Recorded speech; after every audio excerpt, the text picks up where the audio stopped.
ओम शांति। आज की मुरली में शिव बाबा कहते हैं, मीठे बच्चे, तुम्हें सर्विस की बहुत उछल आनी चाहिए। ज्ञान और योग है तो दूसरों को भी सिखाओ। सर्विस की वृद्धि करो। प्रश्न है, सर्विस में उछल ना आने का क्या कारण है? किस विधि के कारण और किस विघ्न के कारण उछल नहीं आती है?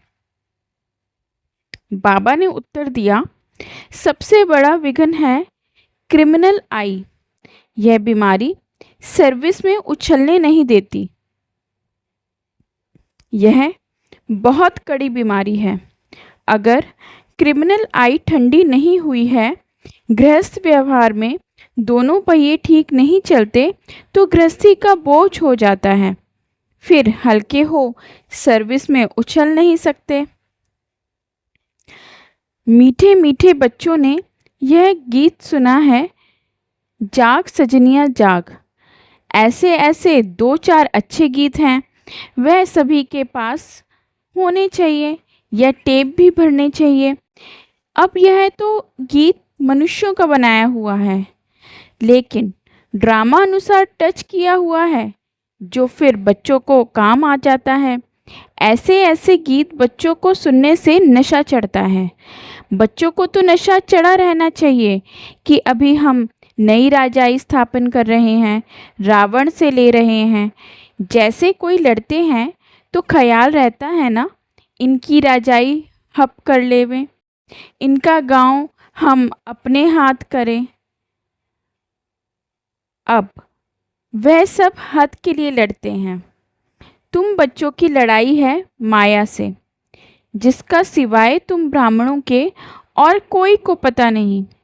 तुम जानते हो, हमको इस विश्व पर गुप्त रीति राज्य स्थापन करना है अथवा बाप से वर्षा लेना है। इसको वास्तव में लड़ाई भी नहीं कहेंगे। ड्रामा अनुसार तुम जो सतो प्रधान से तमो प्रधान बने हो, सो फिर सतो प्रधान बनना है। तुम अपने जन्मों को नहीं जानते थे, अभी बाप ने समझाया है। और जो भी धर्म है उनको ये नॉलेज मिलने की नहीं है। आप इस समय यह कह सकते हैं कि बाप तुम बच्चों को ही बैठ समझाते हैं। गाया भी जाता है, धर्म में ही ताकत है। भारतवासियों को यह पता नहीं है कि हमारा धर्म क्या है। तुमको बाप द्वारा पता पड़ा है कि हमारा आदि सनातन देवी देवता धर्म है। बाप आकर फिर तुमको उस धर्म में ट्रांसफ़र करते हैं। तुम जानते हो हमारा धर्म कितना सुख देने वाला है। तुमको कोई से लड़ाई आदि नहीं करनी है। तुमको तो अपने स्वधर्म में टिकना है और बाप को याद करना है। इसमें भी टाइम लगता है, ऐसे नहीं कि सिर्फ कहने से टिक जाते हैं। अंदर में यह स्मृति रहनी चाहिए, मैं आत्मा शांत स्वरूप हूँ। हम आत्मा अभी तमो प्रधान पतित बनी है। हम आत्मा जब शांति धाम में थी तो पवित्र थी, फिर पाठ बजाते बजाते तमो प्रधान बनी है। अभी फिर पवित्र बन हम सबको वापस घर जाना है। बाप से वर्षा लेने के लिए अपने को आत्मा निश्चय कर बाप को याद करना है। तुमको नशा चढ़ेगा, हम ईश्वर की संतान हैं। बाप को याद करने से ही विकर्म विनाश होते हैं। कितना सहज है। याद से हम पवित्र बन फिर शांति धाम में चले जाएंगे। दुनिया इस शांति धाम सुखधाम को भी नहीं जानती। यह बातें कोई शास्त्रों में नहीं है, ज्ञान सागर की है ही गीता एक, जिसमें सिर्फ नाम बदल लिया है।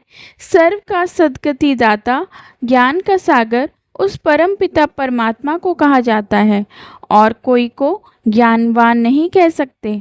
वह सब ज्ञान दे जब तुम ज्ञानवान बनो। अभी सब हैं भक्तिवान, तुम भी थे, अभी फिर भक्तिवान बनते जा रहे हो। नंबरवार पुरुषार्थ अनुसार ज्ञान कोई में है कोई में नहीं है तो क्या कहेंगे? उस हिसाब से ऊंच पद पा ना सके। बाप सर्विस के लिए कितना उछलते हैं। बच्चों में अभी वह ताकत नहीं आई है जो किसी को अच्छी रीति से समझाएं। ऐसी ऐसी युक्तियां रचें। भले बच्चे मेहनत कर कॉन्फ्रेंस आदि कर रहे हैं, गोपों में कुछ ताकत है। उनको ख्याल रहता है कि संगठन हो जिसमें युक्तियां निकालें, सर्विस वृद्धि को कैसे पाएं। माथा मार रहे हैं। नाम भला शक्ति सेना है, परंतु पढ़ी लिखी नहीं है। कोई फिर अनपढ़ भी पढ़े लिखे को अच्छा पढ़ाती है। बाबा ने समझाया है, क्रिमिनल आई बड़ा नुकसान करती है। यह बीमारी बड़ी कड़ी है, इसलिए उछलते नहीं हैं। तो बाबा पूछते हैं, तुम युगल दोनों पहिए ठीक चल रहे हो। उस तरफ बड़ी बड़ी सेनाएं हैं, स्त्रियों का भी झुंड है, पढ़े लिखे हैं, उन्हों को मदद भी मिलती है। तुम हो तो गुप्त, कोई भी नहीं जानते कि ये ब्रह्मा कुमार कुमारियाँ क्या करते हैं। तुम्हारे से भी नंबरवार हैं। गृहस्थ व्यवहार का बोझ सिर पर रहने से झुके हुए हैं। ब्रह्मा कुमार कुमारी कहलाते हैं, परंतु वह क्रिमिनल आई ठंडी नहीं होती। दोनों पहिए एक जैसे हों बड़ा मुश्किल है। बाबा बच्चों को सर्विस उठाने के लिए समझाते रहते हैं। कोई धनवान है तो भी उछलते नहीं हैं, धन के भूखे हैं, बच्चा नहीं होगा तो भी गोद में ले लेते हैं। उछल नहीं आती, बाबा हम बैठे हैं, हम बड़ा मकान लेकर देते हैं। बाबा की नज़र दिल्ली पर विशेष है, क्योंकि दिल्ली है कैपिटल, हेड ऑफिस। बाबा कहते हैं, दिल्ली में विशेष सेवा का घेराव डालो। कोई को समझाने के लिए अंदर घुसना चाहिए। गाया भी हुआ है कि पांडवों को कौरव से 3 पैर पृथ्वी के भी नहीं मिले थे। यह कौरव अक्षर तो गीता का है। भगवान ने आकर राजयोग सिखाया, उसका नाम गीता रखा है, परंतु गीता के भगवान को भूल गए हैं। इसलिए बाबा घड़ी घड़ी कहते हैं, मुख्य इस पॉइंट को ही उठाना है। आगे बाबा कहते हैं, बनारस के विद्युत मंडली वालों को समझाओ। बाबा युक्तियां तो बताते रहते हैं, फिर अच्छी रीति कोशिश करनी है। बाप बार बार समझाते रहते हैं। नंबर 1 दिल्ली में युक्त रचो, संगठन में भी वह विचार करो। मूल बात की बड़ा मेला आदि दिल्ली में कैसे करें। वो लोग तो दिल्ली में बहुत ही भूख हड़ताल करते हैं। तुम तो ऐसा कोई काम नहीं करते। लड़ना झगड़ना कुछ नहीं, तुम तो सिर्फ सोए हुए को जगाते हो। दिल्ली वालों को ही मेहनत करनी है। तुम तो जानते हो हम ब्राह्मण के भी मालिक फिर कल पहले मुआफिक सृष्टि के भी मालिक बनेंगे। यह पक्का है, जरूर विश्व का मालिक बनना ही है। अभी तुमको 3 पैर पृथ्वी के भी कैपिटल में ही चाहिए, जो वहाँ ज्ञान के गोले छोड़े। नशा चाहिए ना, बड़ों का आवाज़ आना चाहिए ना। इस समय भारत सारा गरीब है, गरीबों की सेवा करने के लिए ही बाप आते हैं। दिल्ली में तो बहुत अच्छी सर्विस होनी चाहिए। बाबा इशारा करते हैं, दिल्ली वाले समझते हैं हमारा बाबा अटेंशन खिंचवाते हैं। आपस में शीरखंड होना चाहिए। अपना पांडवों का किला तो बनाएं, दिल्ली में ही बनाना पड़ेगा। इसमें दिमाग बड़ा अच्छा चाहिए, बहुत कुछ कर सकते हैं। वो लोग गाते तो बहुत हैं, भारत हमारा देश है, हम ऐसे करेंगे, परंतु खुद में कुछ भी दम नहीं, सिवाय फॉरेन की मदद से उठ नहीं सकते। तुमको तो बहुत मदद मिल रही है बेहद के बाप से, इतनी मदद कोई दे ना सके। अब जल्दी किला बनाना है। तुम बच्चों को बाप विश्व की बादशाही देते हैं तो हौसला बहुत चाहिए। झुरमुई में बहुतों की बुद्धि अटकी रहती है। बंधनों की आफत है माताओं पर, मेल्स पर कोई बंधन नहीं।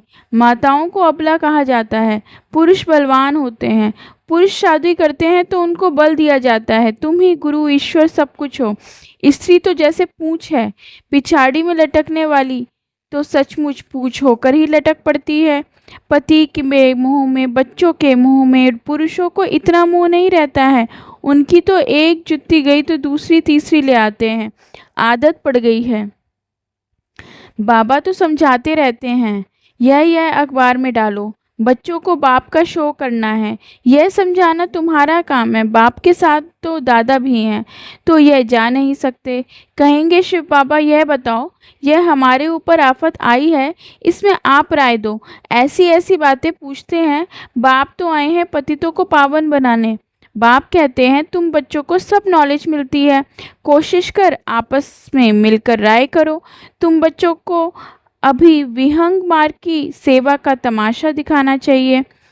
चीटी मार्ग की सर्विस तो चलती आ रही है, लेकिन ऐसा तमाशा दिखाओ जो बहुतों का कल्याण हो जाए। बाप ने यह कल पहले भी समझाया था, अब भी समझाते हैं। बहुतों की बुद्धि कहाँ ना कहाँ फंसी हुई है। उमंग नहीं, झट देह अभिमान आ जाता है। देह अभिमान ने ही सत्यानाश किया है। अब बाप सत्य ऊंच करने की सहज बात बताते हैं। बाप को याद करो तो शक्ति आए, नहीं तो शक्ति आती नहीं। भले ही सेंटर संभलते हैं परंतु नशा नहीं, क्योंकि देह अभिमान है। देही अभिमान बने तो नशा चढ़े। हम किस बाप के बच्चे हैं? बाप कहते हैं जितना तुम देही अभिमानी होंगे उतना बल आएगा। आधा कल्प का देही अभिमान का नशा है तो देही अभिमानी बनने में बड़ी मेहनत लगती है। ऐसे नहीं, बाप ज्ञान का सागर है, हमने भी ज्ञान उठाया है, बहुतों को समझाते हैं, परंतु याद का जौहर भी चाहिए। ज्ञान की तलवार है, याद की फिर यात्रा है। दोनों चीज़ें अलग अलग हैं। ज्ञान में याद की यात्रा का जौहर चाहिए, वह नहीं है तो काठ की तलवार हो जाती है। सिख लोग तलवार का कितना मान रखते हैं, वह तो हिंसक थी जिससे लड़ाई की। वास्तव में गुरु लोग लड़ाई थोड़े ही कर सकते हैं, गुरु तो अहिंसक चाहिए ना। लड़ाई से थोड़े ही सद्गति होती है। तुम्हारी तो है योग की बात। याद के बल बिगर ज्ञान तलवार काम नहीं करेगी। क्रिमिनल आई बड़ा नुकसान करने वाली है। आत्मा कानों से सुनती है। बाप कहते हैं तुम याद में मस्त रहो तो सर्विस बढ़ती जाएगी। कभी कभी कहते हैं बाबा संबंधी सुनते नहीं हैं। बाबा कहते हैं याद की यात्रा में कच्चे हो, इसलिए ज्ञान तलवार काम नहीं करती। याद की मेहनत करो, यह है गुप्त मेहनत। मुरली चलाना तो प्रत्यक्ष है, याद में ही गुप्त मेहनत है जिससे शक्ति मिलती है। ज्ञान से शक्ति नहीं मिलती। तुम पतित से पतित पावन याद के बल पर बनते हो। कमाई का ही पुरुषार्थ करना है। बच्चों को याद तब एक रस रहती है, अवस्था अच्छी है तो बहुत खुशी रहती है। जब याद ठीक नहीं, किसी की बात में गुटखा खाते हैं तो खुशी गायब हो जाती है। क्या स्टूडेंट को टीचर याद नहीं पड़ता होगा? यहाँ तो घर में रहते सब कुछ टीचर ही याद करते हैं। इस टीचर से तो बहुत ऊंच पद मिलता है। गृहस्थ व्यवहार में भी रहना है, टीचर की याद रहे तो भी बाप और गुरु याद ज़रूर आएंगे। कितने प्रकार से समझाते रहते हैं, परंतु घर में फिर धन दौलत बाल बच्चे आदि देख भूल जाते हैं। समझाते तो बहुत हैं, तुमको रूहानी सर्विस करनी है। बाप की याद ही है ऊंचे ते ऊंच सेवा। मनसा वाचा कर्मणा बुद्धि में बाप की याद रहे। मुख से भी ज्ञान की बातें सुनाओ। किसको दुख नहीं देना है, कोई अकर्तव्य नहीं करना है। पहली बात अल्प ना समझने से और कुछ भी समझेंगे नहीं। पहले अल्प पक्का कराओ तब आगे बढ़ना चाहिए। शिव बाबा राजयोग सिखलाकर विश्व का मालिक बनाते हैं। इस छीछी दुनिया में माया का शो बहुत है। कितना फैशन हो गया। छीछी दुनिया से नफरत आनी चाहिए। एक बाप को याद करने से तुम्हारे विकर्म विनाश होंगे, पवित्र बन जाएंगे। टाइम वेस्ट नहीं करो, अच्छी रीति धारणा करो। माया दुश्मन बहुतों का अक्ल चट कर देती है। कमांडर गफलत करते हैं तो उनको डिसमिस भी करते हैं। खुद कमांडर को भी लज्जा आती है, फिर रिज़ाइन भी कर देते हैं। यहाँ भी ऐसा होता है। अच्छे अच्छे कमांडर्स कभी फांव हो जाते हैं। अच्छा, मीठे मीठे सिकलते बच्चों प्रति माता पिता बाप दादा का याद प्यार और गुड मॉर्निंग। रूहानी बाप की रूहानी बच्चों को नमस्ते। अब धारणा के लिए मुख्य सार। याद की गुप्त मेहनत करनी है। याद की मस्ती में रहने से सर्विस स्वतः ही बढ़ती रहेगी। मनसा वाचा कर्मणा याद में रहने का पुरुषार्थ करना है। मुख से ज्ञान की ही बातें सुनानी है। किसको दुख नहीं देना है, कोई भी अकर्तव्य नहीं करना है, देही अभिमानी बनने की मेहनत करनी है। आज का वरदान। लोहे समान आत्मा को पारस बनाने वाले मास्टर पारसनाथ भव। आप सब पारसनाथ बाप के बच्चे मास्टर पारसनाथ हो, तो कैसी भी लोहे समान आत्मा हो, लेकिन आपके संग से लोहा भी पारस बन जाए। यह लोहा है, ऐसे कभी नहीं सोचना पारस का काम ही है लोहे को पारस बनाना। यही लक्ष्य और लक्षण सदा स्मृति में रख हर संकल्प हर कर्म करना, तब अनुभव होगा कि मुझ आत्मा के लाइट की किरणें अनेक आत्माओं को गोल्डन बनाने की शक्ति दे रही हैं। स्लोगन। हर कार्य साहस से करो तो सर्व का सम्मान प्राप्त होगा। अव्यक्त इशारे। सहज योगी बनना है तो परमात्म प्यार के अनुभवी बनो। परमात्म प्यार इस श्रेष्ठ ब्राह्मण जन्म का आधार है। कहते भी हैं प्यार है तो जहान है जान है, प्यार नहीं तो बेजान बेजहान है। प्यार मिला अर्थात जहान मिला। दुनिया एक बूंद की प्यासी है और आप बच्चों का यह प्रभु प्यार प्रॉपर्टी है। इसी प्रभु प्यार से पलते हो अर्थात ब्राह्मण जीवन के आगे बढ़ते हो तो सदा प्यार के सागर में लवलीन रहो। ओम शांति।